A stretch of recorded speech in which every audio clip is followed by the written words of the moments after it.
Chicken curry తిని చాలా days అయిపోయింది. సో ఎందుకంటే ఒక 4 డేస్ ముందు తినకూడదు అనేసి తినలేదు. సండే వెళ్ళిపోయింది. ఇంకా మాకైతే ఎప్పుడెప్పుడా రావురని ఉన్నాము.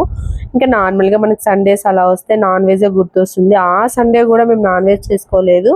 అందుకనేసి ఈరోజు స్పెషల్ మా ఇంట్లో చికెన్ చేయబోతున్నాను. సో దీనికి ఒక స్టోరీ కూడా ఉంది. స్కిప్ చేయకుండా లాస్ట్ దాకా చూడండి.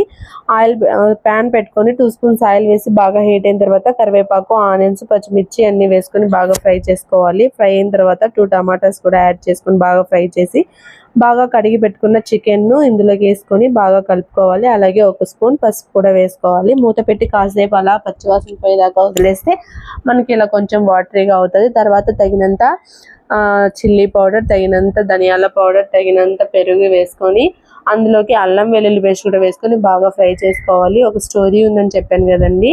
సో చికెన్ ఈరోజు ఒకటే కాదు, మా ఇంట్లో బగారా రైస్ అండ్ పూరి ఇవన్నీ చేసాము. సో ఇవంతా లాంగ్ వీడియో అయితే పోస్ట్ చేశాను. ఎందుకంటే మా అమ్మమ్మ అయితే ఊరెళ్తుంది పల్లెటూరుకి. సో ఆమె వెళ్ళిపోతుంది అనేసి మా ఇంట్లో స్పెషల్ చేసాము.